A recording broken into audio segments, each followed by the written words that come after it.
Hello everyone, हमारे channel में आप सभी का स्वागत है। आज हम जिस टॉपिक पर वीडियो लेके आए हैं वो है अनुवादिता, जो पीजीटीटी 1 अनुवाद सिद्धांत और प्रवृत्ति से है। अगर आप प्रीवियस ईयर्स के क्वेश्चन पेपर रिव्यू करेंगे तो आप देखेंगे कि ये एक ऐसा टॉपिक है जो शॉर्ट क्वेश्चंस और लॉन्ग क्वेश्चंस में ऑलमोस्ट हर बार रिपीट हुआ है। तो हमने कोशिश करी है कि इस वीडियो के थ्रू ये टॉपिक हम आपको आसान से आसान शब्दों में और एग्जाम्पल्स के थ्रू एक्सप्लेन कर सकें। तो अगर आपने हमारा चैनल अभी तक सब्सक्राइब नहीं किया है तो हमारा चैनल सब्सक्राइब ज़रूर करें और हमारे वीडियोस को लाइक करें। हमने 2021 सेशन के पीजीटीटी 5 प्रोजेक्ट के चैप्टर 1 की कंप्लीट ट्रांसलेशन भी अपने चैनल पे अपलोड कर दी है, जिसका लिंक आपको डिस्क्रिप्शन में मिल जाएगा। और हम कोशिश करेंगे कि चैप्टर 2 और चैप्टर 3 की भी ट्रांसलेशन आपको जल्दी से जल्दी अवेलेबल कराने की। तो हमारा चैनल ज़रूर सब्सक्राइब करें। Thank you. अनुवाद्यता से क्या तात्पर्य है, ये समझने से पहले हमें इसके अर्थ को समझना ज़रूरी है। अगर हम अनुवाद्य शब्द के अर्थ को देखें तो वह होता है कि अनुवाद के लायक, यानी कि जिसका अनुवाद हो सकता है। अब अगर हम इसके आगे अनुपसर्ग लगा दें तो ये इसका अपोजिट हो जाएगा, यानी कि जो अनुदित नहीं हो सकता, यानी कि जो अनुवाद के लायक नहीं है। अब अगर हम अनुवाद्यता की डेफिनेशन दें तो हम कह सकते हैं कि ऐसी स्थिति जहाँ पे स्रोत भाषा, यानी कि जिस भाषा का आपको अनुवाद करना है, के कुछ शब्द या वाक्यांश जिनका पर्याय लक्ष्य भाषा, यानी कि जिस भाषा में आपको अनुवाद करना है, में उसके समतुल्य, समरूप या समशक्ति हो ही ना, अर्थात जिसका अनुवाद मूल के समतुल्य, समरूप तथा समशक्ति किया ही नहीं जा सकता। ऐसी स्थिति में अनुवाद करते समय हम ऐसे शब्दों का प्रयोग करते हैं जो मूल के अर्थ से मिलते जुलता अर्थ रखते हों। अनुवाद्यता की स्थिति कहाँ कहाँ हो सकती है? सबसे पहले, जहाँ स्रोत भाषा के ऐसे भाषिक और अभाषिक तत्व सीमा बन जाए जो लक्ष्य भाषा और उसके सांस्कृतिक स्वरूप में विद्यमान ना हो, यानी कि जो भाषा जिसका आप अनुवाद करने वाले हैं उसके अभाषिक और भाषिक तत्व जो कि जिस भाषा में आपको अनुवाद करना है उसमें प्रस्तुत ही ना हो, तो यहाँ पे ऐसी स्थिति होती है। जैसे कि हमारे भारत में जो सांस्कृतिक हैं या परंपराएं हैं वो अलग हैं, और अगर हम अंग्रेज़ी सभ्यता की बात करें तो वहाँ की स्थिति बिल्कुल ही अलग होगी। ऐसे ही दूसरी स्थिति वहाँ होती है जहाँ अनुदित पाठ का पाठक मूल पाठ की संवेदना, संकल्पना और उसकी अर्थवता, यानी कि अभिव्यक्ति या एक्सप्रेसिवनेस को ग्रहण ही न कर पाए। जैसे कि प्रेमचंद्र द्वारा लिखे गए साहित्यिक गोदान, जनेऊ, फटी हुई चिट्ठी, गोबर आदि सामाजिक सांस्कृतिक संदर्भों को अनुवाद करना बिल्कुल ही मुमकिन नहीं, क्योंकि ये हमारे भारतीय सभ्यता के अनुसार लिखे गए हैं। अगर हम इनका अनुवाद करेंगे तो जो अंग्रेज़ी पाठक हैं वो इन चीज़ों को, ये इन अभिव्यक्तियों को जो है समझ ही नहीं पाएंगे। जब ऐसी स्थिति आती तो वहाँ पे क्या करना चाहिए कि वहाँ शब्दों के विस्तार देकर या फिर उनको संक्षिप्त करके या ऐसे शब्दों की व्याख्या करके या फिर पाद टिप्पणी देकर हम उन शब्दों को एक्सप्लेन कर सकते हैं। ऐसे ही जहाँ अनुवाद संभव ही नहीं हो वहाँ वही उसका पर्याय होता या हो सकता है। अनुवाद्यता के आयामों की बात करें तो ये 2 स्तर पर होते हैं। पहला विषय वस्तु के स्तर पर, दूसरा अभिव्यक्ति के स्तर पर। विषय वस्तु के स्तर पर अगर हम अनुवाद्यता की बात करें तो यह इस चीज़ पर डिपेंड करता है कि सामग्री जिसका आपको अनुवाद करना है वह किस विषय अथवा ज्ञान क्षेत्र की है। अगर वो साहित्य से रिलेटेड है तो वह नाटक है, उपन्यास है, कहानी है, रेखा चित्र है, संस्मरण है, जीवनी है, डायरी है, यात्रा वृत्तांत है, आत्मकथा है, आलोचना है, शोध है, समीक्षा है अथवा काव्य है। साहित्य के स्तर पर बात करें तो इनकी भाषा कल्पना और भाव पर आधारित होती है। भाषा अभिधा प्रधान न होकर लक्षणा एवं व्यंजना होती है, यानी कि इनकी जो बात कही गई होती है उसका सीधा सरल अर्थ ना होकर वह कई बार क्या होता है कि उसका अर्थ डिफरेंट होता है, जो वहाँ की मान्यताओं एवं परंपराओं पर निर्भर होता है। जैसे कि एक हम शब्द देखें कि उल्लू, अब भारतीय परंपरा में जो इसका लाक्षणिक अर्थ होगा वो होगा मूर्ख, लेकिन अंग्रेज़ी में वही उल्लू जो है वो चतुराई का प्रतीक माना जाता है। तो ऐसे टाइम पे जब अनुवादक होता है उसको इस चीज़ का ध्यान रखना है कि वह उस परंपरा या मान्यताओं के आधार पर ही किसी पाठ का जो है वो अनुवाद करे। अनुवाद्यता में मूल पाठ की रचना में किस अर्थ की ओर संकेत है, इस चीज़ की ओर ध्यान देने की ज़रूरत होती है।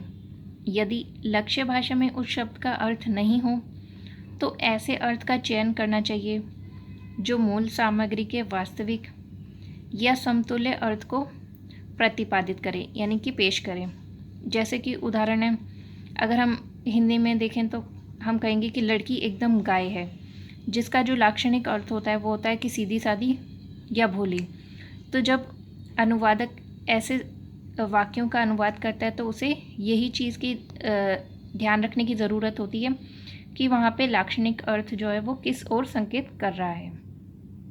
यही स्थितियों में अनुवाद्यता की स्थिति जो है वो पैदा होती है।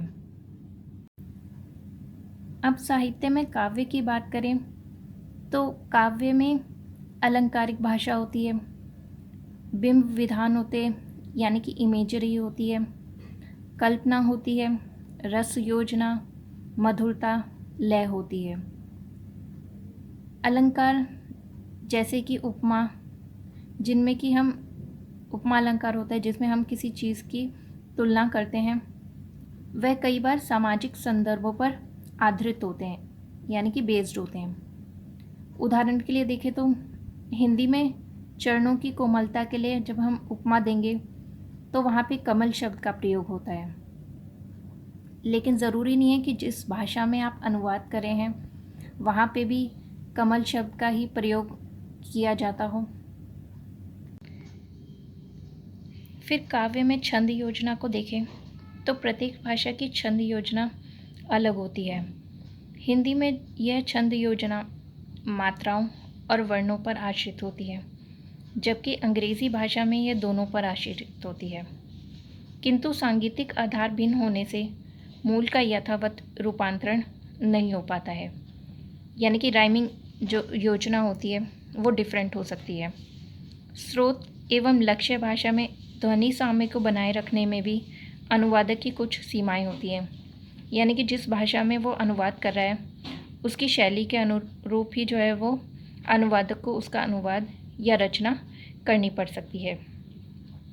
जैसे कि यहाँ पे हम रामचरितमानस के एक दोहे को देखें और उसके अनुवाद को देखें तो दोहा है, कंकन किंकनी नुपुर धुनि सुनी, कहत लखन सन राम हृदय गुनी, मानहु मदन दुंदुबी दीनी, मनसा विश्व विजय कह कीन्ही।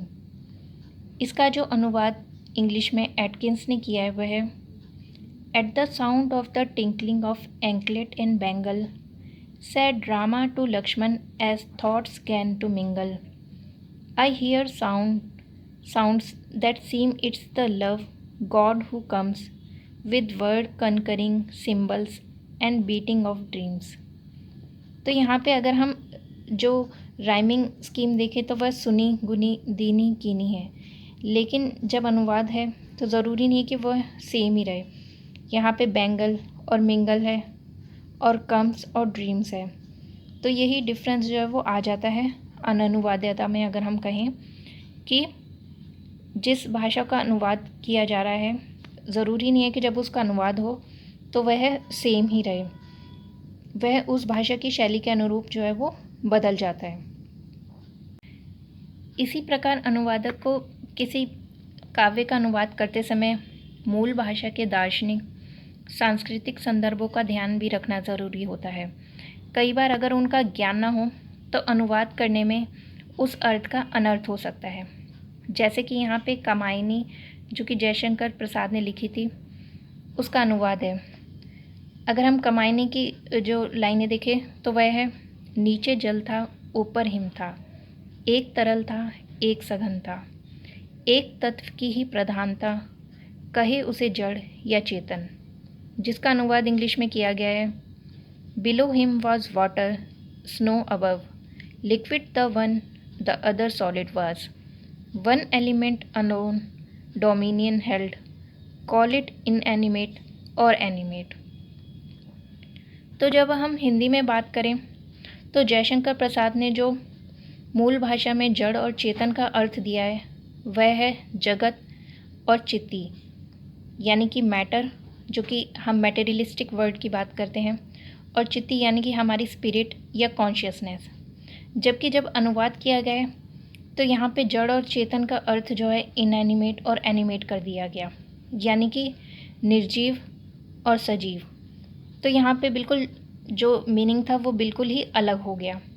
तो ऐसी ही स्थिति में अनुवादिता जो है वो हम उसको कह सकते हैं। अब अगर हम साहित्य की अन्य गद्य विधाएं की बात करें, जैसे कि संस्मरण, जीवनी, आत्मकथा या नाटक आदि, तो इनके लिखने की शैली बिल्कुल ही अलग होती है। क्योंकि जो नाटक होता है, अगर हम नाटक की बात करें तो सिर्फ उसे पाठक पढ़ता नहीं है, नाटक जो है वो थिएटर पे परफॉर्म भी किया जाता है। तो इसमें क्या होता है कि हमें सिर्फ कहानी मात्र का बोध ही नहीं होता, हमें पात्रों के संवाद से, उनकी भाषा शैली से, वातावरण चित्रण आदि से किसी विशिष्ट नगर या देश की संपूर्ण सभ्यता, संस्कृति, लोगों के आचार विचार, लोक उत्सव पर्व, रहन सहन, खान पान आदि सभी की पूर्ण जानकारी मिलती है। तो जब हम ऐसी गद्य विधान का अनुवाद करते हैं तो यहाँ पे बहुत ज़्यादा सावधानी बरतने की ज़रूरत होती है। नाटक में पात्रों के संवाद से ही उनके स्वभाव, शिक्षा दीक्षा, संस्कारों, बौद्धिक स्तर आदि का बोध हो जाता है। इसी तरह प्रत्येक पात्र की अपनी पृथक शैली हो सकती है। शब्दों व वाक्यों पर बल देने की प्रवृत्ति, मुहावरे या अलंकारों का प्रयोग, ये सब प्रत्येक पात्र पे निर्भर होता है। अब अगर हम देखें कि एक हमारे नॉर्थ इंडिया में ही अगर हम देख लें तो यहाँ पे अलग अलग राज्यों में अलग अलग बोलने का तरीका सब डिफरेंट होता है। पंजाब जाएंगे तो वहाँ पे बोलने का तरीका अलग होगा। अगर हम पहाड़ी क्षेत्रों में जाएंगे तो वहाँ लोगों के बोलने का तरीका, शब्दों का प्रयोग अलग होगा। अगर हम उत्तर प्रदेश देखें, बिहार देखें तो वहाँ पे लोगों की बोली अलग होगी। लेकिन जब इन सब का अनुवाद अगर इंग्लिश में होगा या किसी और भाषा में होगा तो वो उस भाषा के अनुरूप होगा, जिसको अगर हम देखें तो अभिव्यक्ति के स्तर पे या उस शैली के स्तर पे वो बिल्कुल ही डिफरेंट हो जाएगा। इसी तरीके से हर सभ्यता के अपने रीति रिवाज और सांस्कृतिक प्रतीक होते हैं। जैसे कि अगर हम हिंदू सभ्यता की बात करें तो यहाँ पे सफ़ेद कपड़े पहनना शोक प्रकट करने का प्रतीक होता है, जबकि वहीं ईसाई सभ्यता में जो सफ़ेद कपड़े होते हैं वो पवित्रता का प्रतीक होते हैं और शादी में पहने जाते हैं। जब हम ऐसे नाटक का मंचन करते हैं जो कि ईसाई सभ्यता के अकॉर्डिंग है, तो अगर हम उसको हिंदी सभ्यता के अकॉर्डिंग दिखाएंगे तो वहाँ पे हमें कुछ चेंजेस करने पड़ेंगे। कि अगर हम वहाँ शादी का वो दिखा रहे हैं तो वहाँ सफ़ेद कपड़े पहनने की बजाय हमें अपनी सभ्यता के अकॉर्डिंग कपड़े दिखाने पड़ेंगे। इसी तरीके से कई बार क्या होता है कि नाटकों के अनुवाद में जगहों और पात्रों के नाम भी बदल दिए जाते हैं। जैसे कि शेक्सपियर का एक नाटक है मर्चेंट ऑफ वेनिस, जिसका अनुवाद भारतेंदु हरिश्चंद्र ने किया है। तो उसका नाम जो है उन्होंने दुर्लभ बंधु रखा। इसी तरीके से वहाँ पे पात्रों के नाम भी उन्होंने बिल्कुल चेंज कर दिए, यानी कि हमारी सभ्यता के अकॉर्डिंग उन्होंने उसके नाम भी चेंज कर दिए। जैसे कि पोर्शिया को पुरश्री कर दिया, शाइलॉक को शैलाक्ष। ऐसे ही कई बार क्या होता है कि वहाँ पे किस भाषा का प्रयोग किया गया है ये भी डिपेंड करता है। अगर हम शेक्सपियर के नाटकों को देख लें तो वहाँ पे ओल्ड इंग्लिश या स्कॉटिश इंग्लिश जो है वो यूज़ हुई, जैसे कि दो, दी, दाए, दाइन, ये। अगर हम मीनिंग देखें तो दो का मीनिंग, दी का मीनिंग यू ही होता है, लेकिन डिपेंड करता है कि एक जगह वो सब्जेक्ट के यूज़ दो जो है अगर हम वहाँ पे यूज़ कर रहे हैं तो वो सब्जेक्ट के रूप में होगा, वहीं दी जो है वो यू ऑब्जेक्ट के रूप में होगा। इसी तरीके से यह जो है वो यू के लिए होता है लेकिन प्लूरल फॉर्म में होता है, यानी कि ग्रुप्स ऑफ पीपल के लिए यूज़ किया जाता है। लेकिन अगर हम हिंदी में इनका अनुवाद करेंगे तो वहाँ पे वो तुम, आप, तुम्हारा, आपका यही हो जाएगा। ऐसे ही हमारे सामाजिक परिवेश के कई शब्द हैं जिनका इंग्लिश में पर्याय बिल है ही नहीं। जैसे कि चूल्हा शब्द देखें, जब कहीं पे इसका अनुवाद किया जाता है तो स्टोव शब्द का इस्तेमाल किया जाता है, लेकिन अगर हम देखें तो ये बिल्कुल इसका एग्जैक्ट मीनिंग नहीं कहलाया जाएगा। ऐसे ही झूठा शब्द है, यानी कि झूठा खाना, लेकिन अगर हम इंग्लिश में देखें तो इसके लिए कोई मीनिंग नहीं है। ऐसे ही घाघरा। अब घाघरा जो होता है वो स्कर्ट से बिल्कुल अलग होता है, लेकिन अनुवाद में अगर हम स्कर्ट यूज़ करते हैं मीनिंग तो वो एकदम रेलिवेंट नहीं माना जाएगा, लेकिन कोई और पर्याय नहीं होने के कारण हम यही शब्द यूज़ करते हैं। ऐसे ही मुल्कराज आनंद ने अपने उपन्यास में गोबर से ज़मीन लीपना का अनुवाद जब किया तो उन्होंने इसके लिए यूज़ किया, जो वाक्य यूज़ किया वो था treating the floor with cow dung. क्योंकि अगर हम देखें तो अंग्रेज़ी सभ्यता में ऐसे चीज़ें होती ही नहीं हैं, तो उनके पर्याय भी वहाँ पे मिलना मुश्किल है उसी भाषा में। अब विज्ञान विषयक साहित्य में अनुवादिता की स्थिति देखें तो वैज्ञानिक तथा तकनीकी साहित्य की पारिभाषिक शब्दावली अत्यंत सुनिश्चित होती है। वहाँ पे जो वर्ड्स होते हैं उनके मीनिंग फिक्स होते हैं और उन्हीं शब्दों का मीनिंग जो है हमें यूज़ करना होता है। अब कई बार क्या होता है कि स्रोत भाषा के शब्दों के पर्याय ना होने पर अनुवादक को स्रोत भाषा की पारिभाषिक शब्दावली को ही ग्रहण करना पड़ता है, या फिर लक्ष्य भाषा के अनुसार उसको अनुकूलन करना पड़ता है। यानी कि जिस भाषा का आप अनुवाद कर रहे हैं, अगर उसके पर्याय आपको लक्ष्य भाषा में नहीं मिल रहे तो आपको उसी जिस भाषा का आप अनुवाद कर रहे हैं उसी की पारिभाषिक शब्दावली को ग्रहण करना पड़ता है, या फिर आपको उसके अकॉर्डिंग, लक्ष्य भाषा के अकॉर्डिंग उसको चेंज करना पड़ता है। इसके लिए जो अनुवादक है उसको उस विषय का जो संपूर्ण ज्ञान होना चाहिए। जैसे कि उदाहरण के लिए आप देखें तो जीव विज्ञान का अगर हम एक शब्द देखें, फ्रेज़ देखें, वुडी पोर्शंस। अब जीव विज्ञान में उसका अर्थ होता है साग सब्जी, फसल आदि के डंठल या कड़े भाग। अब अगर अनुवादक को इसकी जानकारी ना हो तो वो इसका गलत अनुवाद कर सकता है। वह इसके लिए लिख सकता है कि काष्ठमय भाग, यानी कि लकड़ी का भाग, जो कि बिल्कुल ही असंगत होगा। अभिव्यक्ति के स्तर पर अनुवाद्यता की बात करें तो प्रत्येक भाषा में अनेक ऐसे शब्द होते हैं जिनको पर्यायवाची समझा जा सकता है, जैसे कि कोमल, मृदु, मुलायम, नाजुक, नरम। अगर हम देखें तो ये एक दूसरे के पर्यायवाची हो सकते हैं, लेकिन अगर हम इनका प्रयोग करें तो प्रयोग के अनुसार, वाक्य के अनुसार इनकी अर्थ भिन्नता अलग हो सकती है। कौन सा शब्द लक्ष्य भाषा की प्रकृति के अनुरूप होगा या हो सकता है, इसका चयन अनुवादक को अपनी सूझबूझ से ही करना पड़ सकता है या करना चाहिए। जैसे कि कोमल शब्द है वह शारीरिक अंग के लिए यूज़ होता है, मृदु शब्द मृदुभाषी के लिए, मुलायम शब्द वस्तु की विशेषता के लिए, अब अगर हम सॉफ्ट स्पोकन की बात करें तो वहाँ पे हम अनुवाद करेंगे तो मृदुभाषी ही करेंगे, मुलायम भाषी या कोमल भाषी नहीं करेंगे। ऐसे ही किसी भाषा के सभी शब्दों अथवा भाषिक इकाइयों का अर्थ सदैव एक समान नहीं होता। विभिन्न संदर्भों के अनुसार शब्द के अर्थ जो है वो बदल सकते हैं या उनमें परिवर्तन हो सकता है। जैसे कि पानी शब्द ही देखें, अब यहाँ पे 3 उदाहरण दिए गए हैं आपको कि शर्म से पानी पानी होना, गंगा का पानी शुद्ध है, उसकी आंखों में बिल्कुल पानी नहीं है। शब्द एक ही है लेकिन संदर्भों के अनुसार इस पानी शब्द का जो मीनिंग है वो बिल्कुल डिफरेंट है।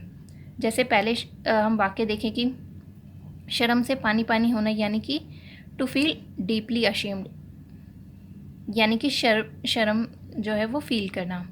फिर गंगा का पानी शुद्ध है तो गंगा वाटर इज़ प्योर, उसकी आँखों में बिल्कुल पानी नहीं है, he does not feel ashamed. तो यही है कि जो शब्द होते हैं उनके अलग अलग अर्थ हो सकते हैं, तो संदर्भों के अनुसार ही उनके अर्थ का प्रयोग करना या चयन करना। फिर प्रत्येक शब्द जो है औपचारिकता, अनौपचारिकता, आदर, अनादर आदि को भी दर्शाता है। कई बार जो है मूल भाषा का शब्द अगर औपचारिक है तो ज़रूरी नहीं कि लक्ष्य भाषा में भी वह औपचारिक तरीके से ही हो, कई बार वह अनौपचारिक भी हो सकता है। उदाहरण के लिए हम इंग्लिश का सेंटेंस देखें, विल यू टेक मील्स। अगर हम हिंदी भाषा में देखें तो वह औपचारिक और अनौपचारिक दोनों शब्दों के लिए यहाँ पे यूज़ हो सकता है। जो यू वर्ड है वह इंग्लिश में हम उसको डिफ़ाइन नहीं कर सकते कि वो अनौपचारिक तरीके से यूज़ किया गया है या औपचारिक तरीके से। तो जबकि हिंदी में क्या होता है कि जब हम औपचारिक तरीके से यूज़ करते हैं किसी के लिए तो हम आप शब्द का प्रयोग करते हैं, अनौपचारिक तरीके से हम जो है तुम शब्द का यूज़ करते हैं या फिर तू शब्द का। तो जैसे अगर हम इसका अनुवाद देखें तो क्या आप खाना खाएंगे भी हो सकता है, क्या तुम खाना खाओगे यह भी हो सकता है, क्या तू खाना खाएगा यह भी हो सकता है। तो यही डिफरेंस है कि जिस भाषा का आप अनुवाद कर रहे हैं और जिस भाषा में आप अनुवाद कर रहे हैं उसमें वर्ड्स किस तरीके से यूज़ किए जाते हैं यह उस चीज़ पे डिपेंड करता है और यही जो है अनुवादिता की स्थिति उत्पन्न होती है। ऐसे ही प्रत्येक भाषा की वाक्य संरचना भी डिफरेंट होती है। हिंदी में जो है एक ही बात को भिन्न भिन्न शैलियों में व्यक्त किया जा सकता है, परंतु ज़रूरी नहीं है कि जिस भाषा में आप अनुवाद कर रहे हैं उधर भी इसी तरीके का प्रयोग होता हो। जैसे कि अगर हम देखें, यह काम तुम्हारे बस से बाहर है या यह काम तुम्हारी औकात से परे है। अगर हम इसका इंग्लिश में ट्रांसलेट करें तो वो होगा कि this work is beyond your capacity या this work is beyond your limit. तो यहाँ पे हम जो है जो शैली है उसको हम एक्सप्रेस नहीं कर पाते जब हम अनुवाद करते हैं। और यही सब परिस्थितियाँ अनुवादिता कहलाती हैं।